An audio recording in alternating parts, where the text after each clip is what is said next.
시청자 여러분 안녕하십니까. 굿모닝 인포믹스 2부 오늘도 힘차게 문을 열어보겠습니다. 세상의 모든 경제 이슈를 알려드리는 경제 언박싱. 오늘도 미중산업경제연구소 조용찬 소장님 나와주셨습니다. 소장님 어서 오세요. 예, 안녕하십니까. 예, 안녕하세요. 소장님, 비구이 위안 저희가 예전에도 계속 다뤘었잖아요. 근데 이번에 그 디폴트 가능성을 처음으로 언급했다라고 하는데 지금 상황을 좀 어떻게 봐야 되는 건가요? 네, 그 10일이었죠. 그 증권거래소의 이제 공시자료를 통해서 모든 해외 채무와 관련해서는 이행하지 못할 것이라는 이야기를 했는데요. 네. 뭐 소위 말해서 이제 배째라는 식이죠. 이렇게 되는 것은 지난 9월 21일 그 방송에서도 말씀드렸듯이 당장 그 1년 내에 돌아오는 20조 원에 달하는 그 부채 상환이 어려워진 것뿐만 아니라 지난 그 한 달간 유예를 받았던 달러 채권 이자 1,500만 달러를 조달도 못할 뿐만 아니라 예. 10월 21일 그리고 11월 3일 날 조기 상환을 요구할 수 있는 풋더블 채권이죠. 채권 보유자들이 채권 만기 전에 상환을 요구하면은 이 권리를 응해야 되는 그 채권이 있는데요. 예. 구조화된 채권입니다. 예. 이것까지 이제 돌아오는데 이거를 상환할 수 있을 정도의 달러를 지금 확보를 할 수가 없다는 겁니다. 해외 채권자들이 아무래도 청산을 강하게 요구하는 것은 비구이 위안 같은 경우는 다른 회사들처럼 비자금을 해외 빼돌려가지고 운영한 게 아니라 예. 실물이 있다는 거죠. 그러니까 해외 채권을 받아가지고 비구이 위안 같은 경우는 말레이시아 반도에 리조트 부동산을 개발하고 있었는데요. 여기에는 거주 인구가 70만 명 정도가 입주할 수 있고요. 또 예. 크기가 7,000평방 7,000 에이커 정도 되니까 네. 우리 그 평으로 환산하면 95만 평 정도가 됩니다. 어마어마한 규모네요. 이 규모는 예. 어느 정도인가니 지금 서울대 관악 캠퍼스 정도 규모가 되는데요. 소규모 신도시네요. 거의. 예, 그렇습니다. 예. 그래서 우선 순위가 있는 해외 채권자들 같은 경우에는 빨리 청산하는 게 좋다는 거고요. 그렇죠. 만약에 반대로 후순위자들이 청산을 요구했을 경우 못 받을 가능성이 있다는 거죠. 그러니까 받을 수 있을 때 빨리 받아야죠. 네, 빨리 받겠다는 거죠. 네. 그래서 비구인 같은 경우에는 문제는 109억 달러에 달하는 해외 채권도 있고요. 또 58억 달러 규모의 외화 대출을 지금 안고 있기 때문에 예. 뭐 중국 정부 입장에서는 우선 국내 상환이 먼저고 네. 이후에 해외 채권에 대한 상환이 그 뒤 후순위라는 거죠.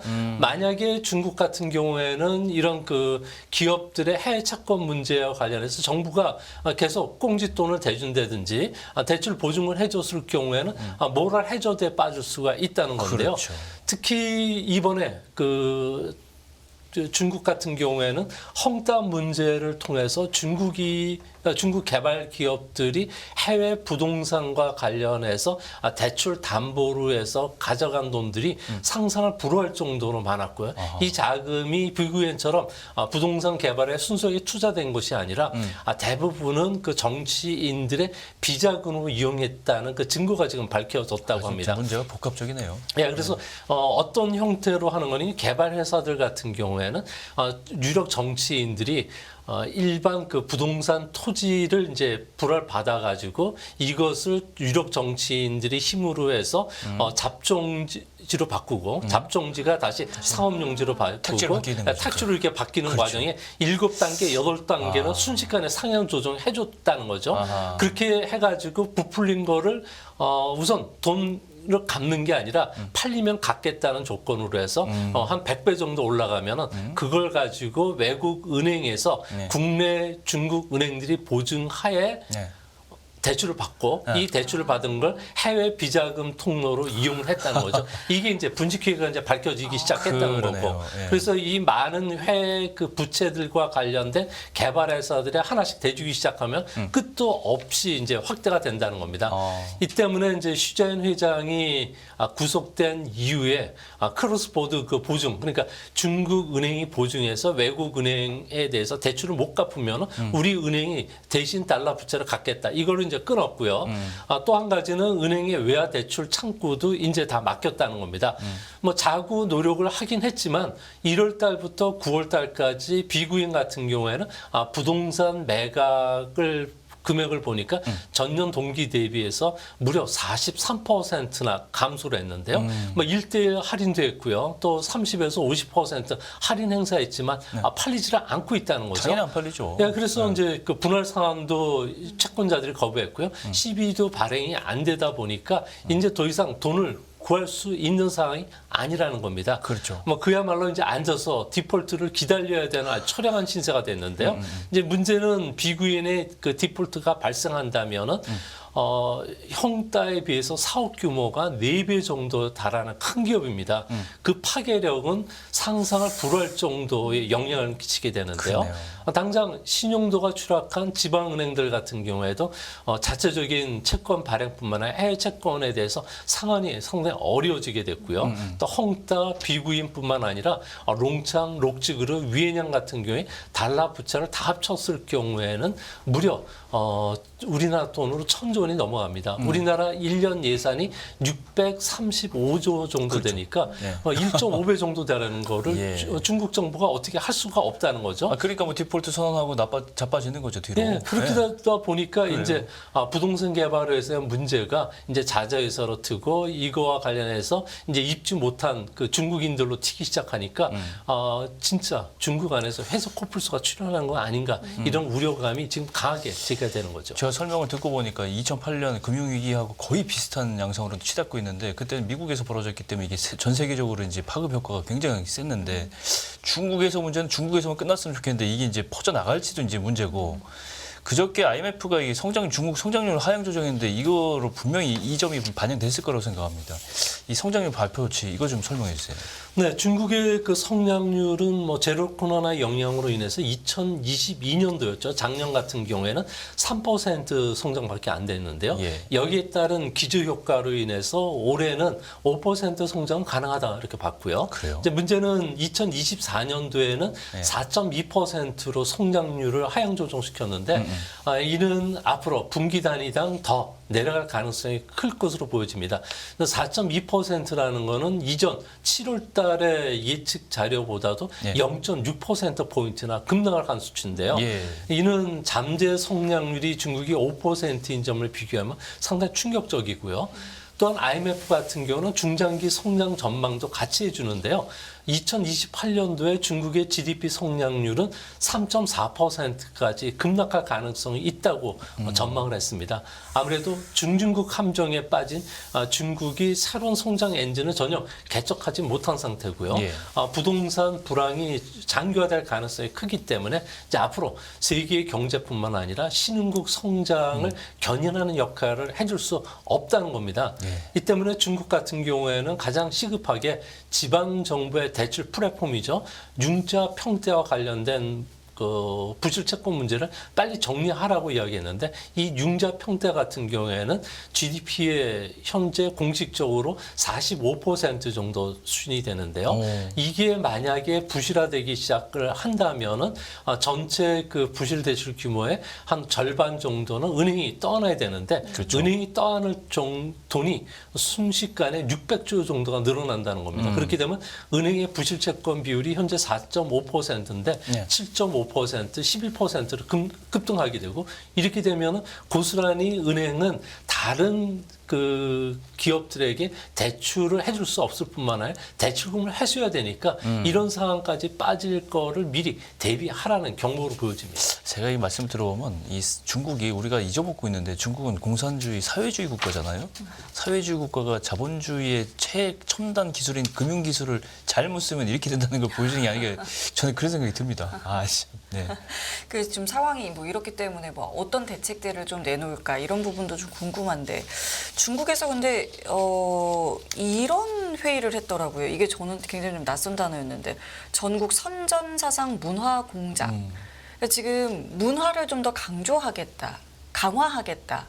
이런 것 같은데 지금 이 시점에 이런 분위기를 좀 어떻게 저희가 맥락을 이해해야 됩니까? 이제 앞으로 시진핑의 그 문화 사상, 철학을 실천시키는 게 중국의 그 문화예술 공정의 가장 그 핵심이 된다는 거죠. 예. 뭐 국가의 그 소프트 파워를 좀 올리고 중화 문화의 그 영향력을 끊임없이 높이기 위한 그 명목 하에서 진행이 되는데요. 예. 이를 다시 표현하면은 앞으로 당의 정신을 그 풍자한다든지 서방의 자유민주주의 색채가 들어가는 패션뿐만 아니라 당의 사상과 배치되는 문화 예술 표현뿐만 아니라 자유를 허용하지 않겠다는 겁니다.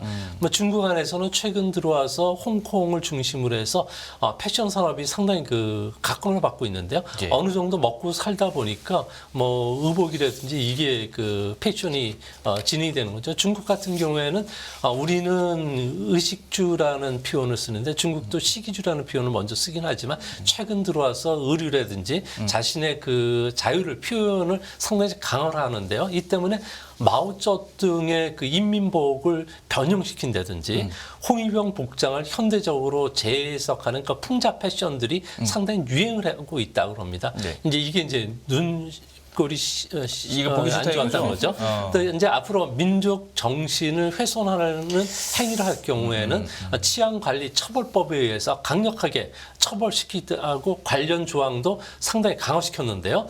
이제 문제는 반스파이법처럼 중화민족 정신을 훼손하는 게 무엇을 지칭하는지 또 명확한 기준이 없다는 거죠. 네. 또 공안 당국이 자의적으로 이를 운영할 소지가 상당히 크다는 겁니다. 예. 이제 중화민족 문화 훼손 처벌과 관련된 조례안을 보면은 과연 문화혁명 당시에 그 홍위병들 같은 경우에는 자본가라든지 반동 분자에 대해서 꽃갈 모자를 씌워서 조리를 좀 하고 예, 그러잖아요. 그래서 예.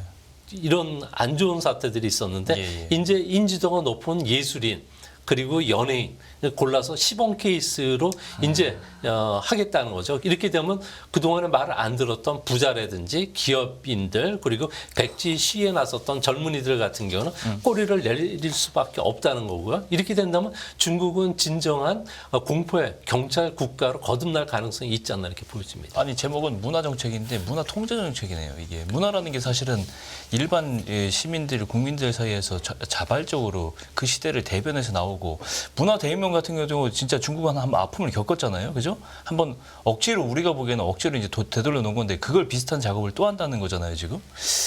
중국이 이제 말하자면 좋게 얘기하면 이제 소프트 파워의 그 뭐 전 정책을 써보겠다. 중국의 정신을 살려서 또 중국 문화의 영향력을 높여보겠다. 이걸 이제 당이 주도를 해서 한번 해보겠다는 건데 이렇게 되면 우리한테는 뼈아픈 또 이 중국의 우리나라 역사를 왜곡하는 역사 공정, 또 문화 공정 이게 다시 또 강하게 드라이브를 걸 것 같은데요. 네, 그렇습니다. 뭐 베이징 올림픽 때 보면은 중국이 자기네 문화라고 내세웠던 우리 문화를 보면요. 한복이 있었고요. 그렇죠. 그다음에 상모 돌리기, 예. 장구, 떡 매치기, 윷놀이, 김장, 강강수올래, 한과, 꿀떡, 막걸리까지 그러니까 10가지를 자기네 것이라고 뺏어갔습니다. 개회식 폐막식 때 보면 한복 입고 맞아요. 나와서 예. 진짜 정말 기억나요. 그래서 이 정도면 양심의 가책이 없는 그냥 우리 문화 도적이라고 표현할 수 있을 정도인데요. 예. 이제 앞으로 중국의 동북공정 여기에 문화공정이 도를 넘어갈 가능성이 크다는 겁니다. 문화공정 같은 경우에는 주변의 그 다양한 민족 문화까지 자기들의 문화라고 이제 주장하는 건데요.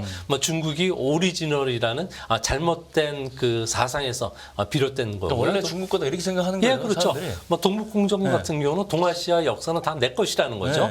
네, 아무래도 영토 욕심에서 시작된 동북공정을 계속 추진하다 보니까 자신의 문화가 없다는 게 부족감이 드러났다는 거죠. 그래서 한국의 선진 문화를 이제 가져가는데 중국 문화라는 게 뭐 틱톡이라든지 유튜브를 보면은 먹방 여기밖에 없다는 겁니다. 과연 그렇죠. 그 문화 대혁명 시대를 보면은 과연 이들이 뭐 예전에 있는 단오라든지 유교, 불교, 도교, 공장 사당까지도 전부 다 없앴다는 거죠. 그럼 그거는 자기네 정통 문화가 아니라고 예. 부정했잖아요. 예, 그때 그렇게 당시에. 부정을 해놓고서 이제 먹고 살만하니까 이제는 우리 내세울 거라고. 게 없다 예. 보니까 짝퉁 모방을 넘은 그 다른 문화가 없다는 거죠. 그래서 이제 우리는 문화까지 이제 뺏은 건 아닌가 이렇게 보여집니다. 이제 예. 문제는 이런 문화가 하다 보니까 자신의 그 복장들 그러니까 치파오라 그래서 네. 청나시대 그 여성들이 약간 야한 그 복장 있지 않습니까? 예. 이거는 만주족 문화라고 이제 배척하기 시작했고요. 아, 그래요? 그래서 당나라 시대의 그 한푸. 그거 뭐 중국 식당 가면 보통 예, 그거 그렇습니다. 있잖아요. 예. 그래서 우리가 그걸 뺏어올까 하는 생각도 들고요. 아, 그래서 이제 중국 같은 경우에는 당나라 시대 그 한푸라는 당나라 어떤 한복. 예, 그렇죠. 한복 비슷한 건데 네. 정확히 한복은 아닌데 이것도 이제 자신의 것이다. 그리고 중국에서는 김치라는 발언을 중국인들은 전혀 못합니다. 근데도 파오차이를 파오차이. 원조가 김치다. 김치다. 그래서 김치가 이거 역사적인 파오차이가 근거가 옵니다. 없는데도 이제 뺏기 시작하는 거고요. 그래서 이제 세계 문화유산 등재도 우리가 먼저 했는데도 막무가내식 주장을 하고 있는데 문제는 우리가 이거와 관련돼서 간접적으로 지난 정권 같은 경우는 이런 방구의 항의도 않고 그대로 수용을 했다는 거죠. 왜 그랬을까요, 근데? 예, 그래서 중국은 대국이다, 한국은 소국이다. 침자로 스스로 용인했던 결과가 이런 사태로 벌어졌는데 예. 앞으로 우리 같은 경우는 이런 거와 관련해서 대만을 그냥 우리도 대만이라고 부르고요. 또 민간 차원에서 홍콩이나 티베트, 위구르의 좀 독립을 좀 응원한다든지 우리 고대사 역사를 실제적으로 학생들에게 제대로 교육을 시켜야 된다는 겁니다. 맞습니다. 예. 그리고 도를 넘는 문화 공정과 관련해서는 뭐 세계와 함께 공론화시킬 필요가 있고요. 또 정부 차원에서 대대적인 역사 문화와 관련된 홍보를 해주면 되지 않을까 가만히 싶습니다. 있으면 안 돼요. 예. 뜨고 코 베이는 거잖아요. 그럼요.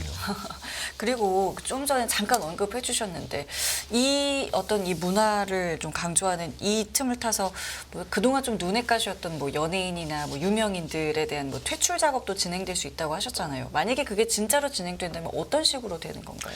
네, 2021년 중국 같은 경우에는 연예인과 관련돼서 진짜 사정 한파가 불었는데요. 당시에 막 연예인, 감독, 작가, 문화인들 같은 경우에는 도덕적 그 레드라인, 자신이 그어놓은 선을 넘은 사람들 같은 경우에는 무차별적으로 때리기도 했습니다. 그래서 톱스타인 그 여배우 그 자오웨이, 그러니까 적벽대전의 여자 주인공으로 출연했던 조미. 한국말로 조미, 예. 이 사람도 됐었고요. 판빙빙, 장상뿐만 아니라 외국 국적의 연예인이었죠. 싱가포르 국적인 이영걸, 또 미국 국적의 루이페이, 파네이버, 왕리홍, 그리고 캐나다 국적의 세팅펑도 여기에 이제 걸리기 시작했고요. 또 홍콩의 인권 운동과 관련해서 지지 선언을 한 유독화, 주윤발, 왕조이 같은 경우에는 출연했던 드라마라든지 동영상이 모두 온라인 플랫폼에서 내려지기도 하고 스크린에서 지금 사라진 상태인데요. 예.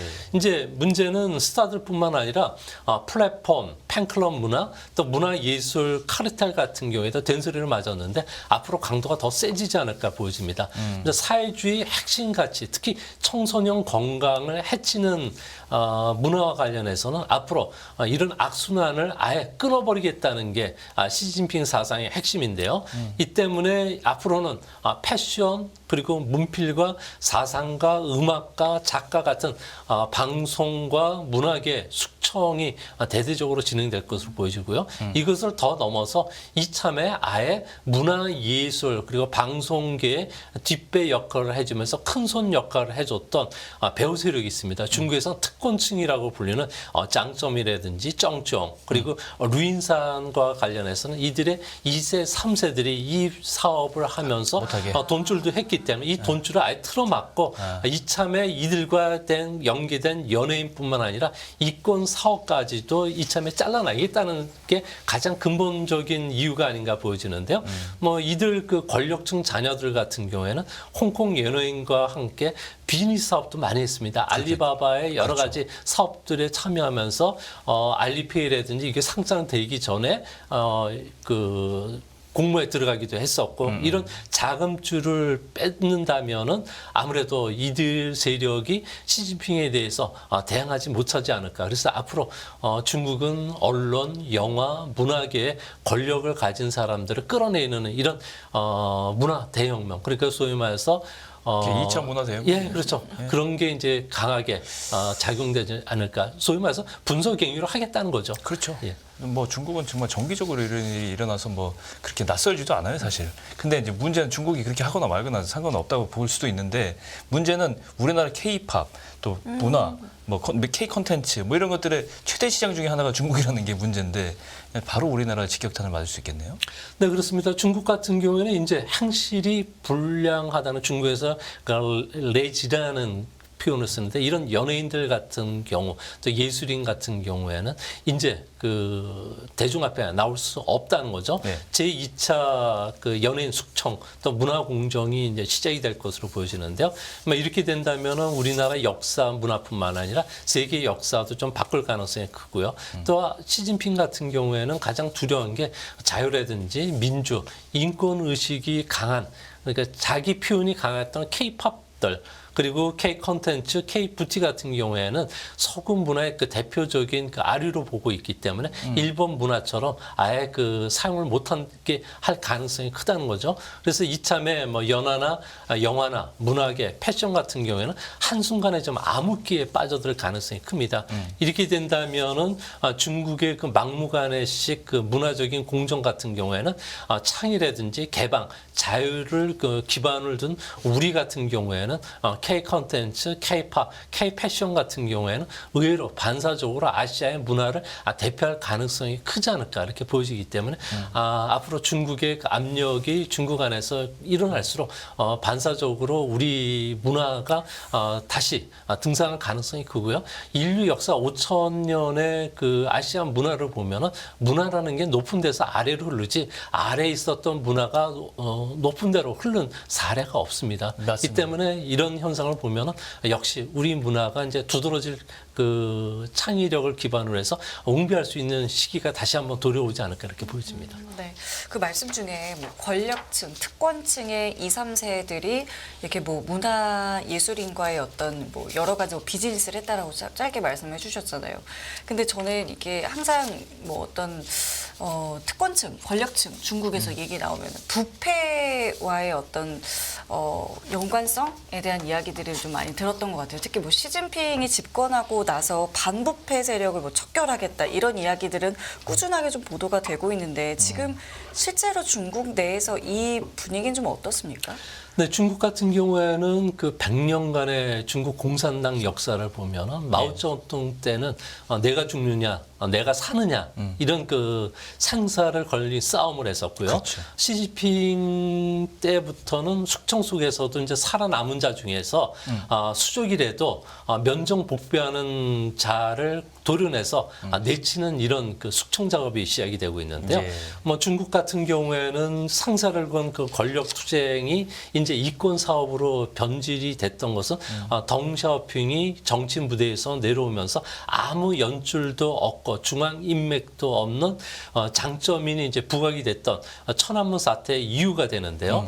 이때 장쩌민 같은 경우에는 권력 기반이 약하기 때문에 불안을 상당히 많이 느꼈다고 합니다. 이 때문에 돈으로 자신의 세력을 키워서 네트워크 정치로 움직였는데요. 예. 이때부터 지방이든지 중앙정부든지 또 상무위원들까지도 대부분의 이권과 연계가 됐었고요. 장쩌민 같은 경우에 이런 이권을 통해서 권력을 상당히 집중화시켰습니다. 이때 나왔던 이야기가 위에서 정책이 내려오면은 지방 정부들 같은 경우는 대책이 나오고 그 밑에 형급 이하에 있는 그 도시들 같은 경우에는 해 나가기 바빴다고 하는데요. 아무래도 이런 절대 권력하에서는 절대적으로 부패하기 때문에 그렇습니다.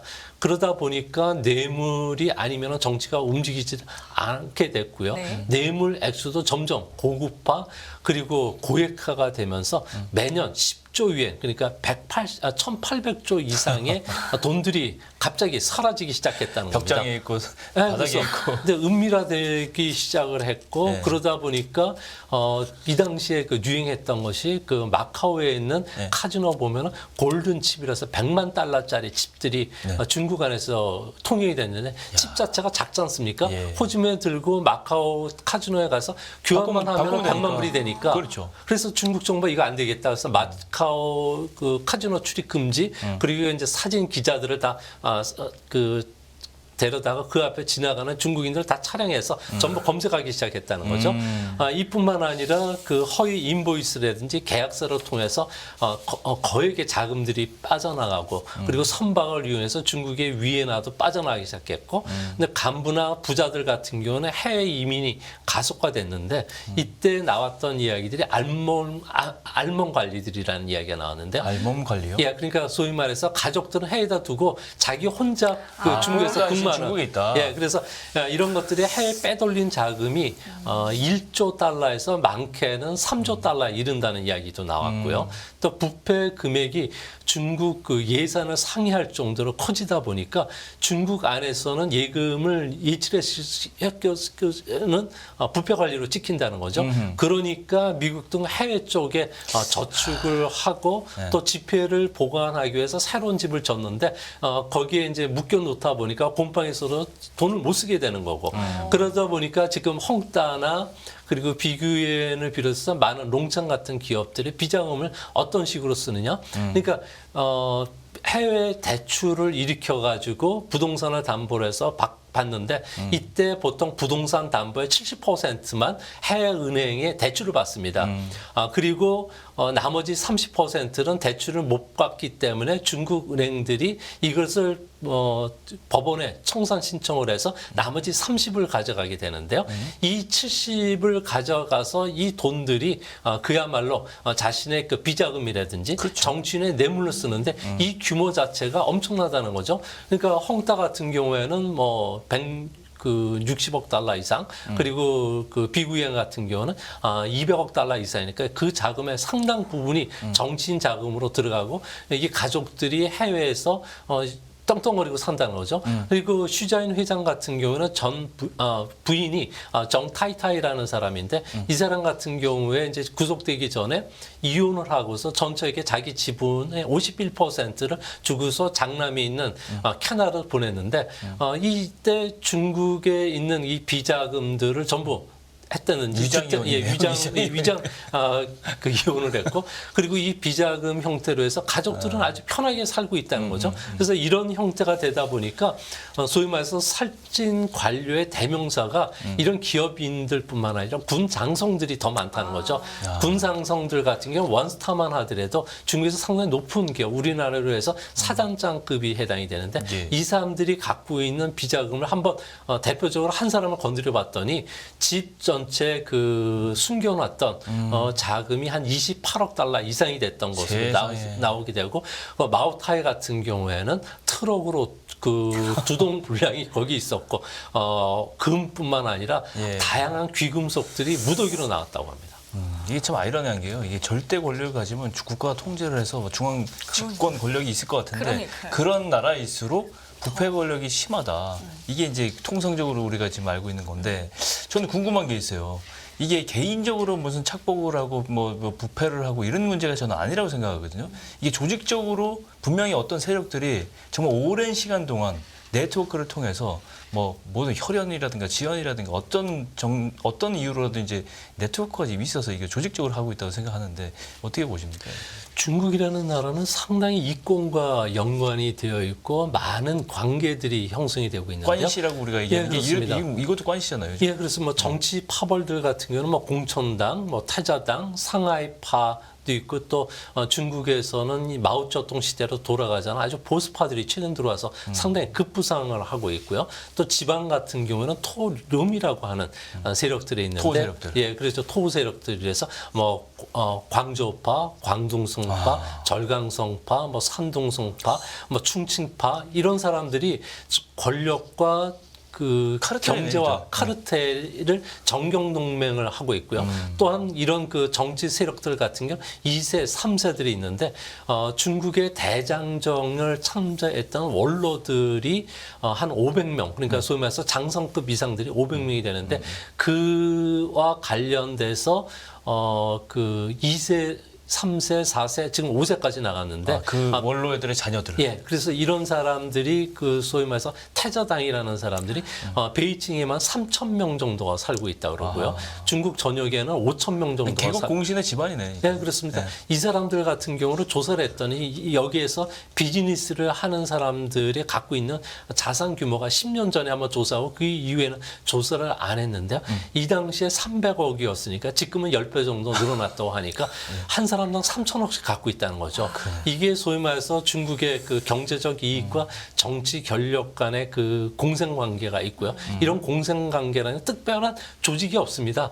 이와 관련된 그 소위 말해서 고위층이 있으면 고위층을 중심으로 해서 이신 점심으로 같이 움직이는 세력이 되는데 이런 세력들 같은 건 찾아내기도 힘들고요. 중국 안에 뭐 그 리커창이라든지 그리고 그 핵심이라고는 시진핑도 타저당의 그 3세, 4세들이다 보니까 그렇죠. 아무래도 이런 기득권층들 밑에 정치 권력들이고 정치 권력들 뒤에 소위 말해서 경제 실력자들이 또 자리 잡을 수밖에 없는 게 중국 사회고 그래서 권력 투쟁이 한번 일어나면은 이런 권력들 같이 맞물려서 200만 개 국유 기업들의 간부들이 한꺼번에 교체가 될 수밖에 없고 한꺼번에 교체되다 보니까 중국의 모든 경제 시스템이 다 일시 정지되는 이런 사태들이 자주 일어나는 게 중국 현실이라고 합니다. 참 아이러니하죠. 그러니까요. 사회주의고 이 평등하지 않은 공산주의 사회에서 이렇게 이권 세력이 따로 있고 이제 기울어진 운동장이라는 거는 자본주의에서는 오히려 찾아보기 힘들 더 정도로 엄청나게 규모가 커요, 진짜. 약간 자본 계급이 이미 형성되어 있는 그런 그러니까요. 느낌까지 있는데 보통 이렇게 되면은 그들끼리 이제 조금 더 결탁하려는 그런 성향들이 좀 강해지잖아요. 아니면 반대로 알력 다툼이 뭐 심화되고. 그렇죠. 그럴 수도 네. 있고요. 중국 같은 경우에는 정권을 잡은 지가 한 60년이 넘었는데요. 그 당시에 중국인들이 평등이라든지 그리고 공평을 외쳐면서 중국인들이 열렬히 환영을 받았는데 이게 이제 그 등소평등을 개혁개방하면서 부자들이 좀 태어나고 그리고 불리한 환경에서 태어난 사람들 같은 경우는 가난을 물려받을 수밖에 없고 돈 있는 사람들 같은 경우에는 혼인을 통한 그 혈연 동맹이 형성이 됐던 거고 뭐 실력자인 그 집안들까지 그 가치관에 결혼을 하면서 돈과 권력을 물려받는 건전 교육이라든지 커넥션 사회로 지금 들어갈 수밖에 없다는 겁니다. 그래서 중국 같은 경우는 2세 정치인들, 2세들뿐만 아니라 부 2대 그러니까 부자들 같은 경우는 부를 대물림한다든지 이런 게 이제 계속 이어지고 또 홍색 귀족들이라고 해서 그 대장정에 참여했던 이런 태자당들 같은 경우에도 부모의 그 정치적인 커넥션을 그래도 이어받으면서 이들 간의 그 비즈니스 인맥들이 계속 형성이 되면서 중국에서 주요 무역이라든지 기간산업, 에너지 같은 경우에는 이런 홍색 귀족이 아니면은 가져갈 수 없다는 겁니다. 이를 통해서 현금 금고인양 갖다 쓰는 게 중국 현실이고 이 때문에 중국 같은 경우에는 가난한 2세들 같은 경우는 가난은 계속 대물림할 수밖에 없고 이런 그 불공정한 사회가 중국이 자본주의보다 더 심하지 않나 이렇게 생각이 맞습니다. 듭니다. 중진국의 함정, 중국 스타일의 어떤 중진국의 함정이 여기 이 요인이 포함되지 않을까 그렇게 생각을 해봅니다. 예, 알겠습니다. 오늘 여기까지 할까요? 예, 알겠습니다. 자, 오늘 역시 한 주간의 중국 이슈 조영찬 소장님과 함께했고요. 저희 다음 주에도 뵙겠습니다. 고맙습니다. 고맙습니다. 네, 깊이가 다른 경제 뉴스 연합뉴스 경제TV 경제 언박싱 오늘 여기서 마무리하겠습니다. 네, 함께해 주신 여러분 감사드리고요. 저희는 내일 이 시간에 다시 찾아뵙겠습니다. 지금까지 김경훈, 성유미였습니다. 고맙습니다. 고맙습니다.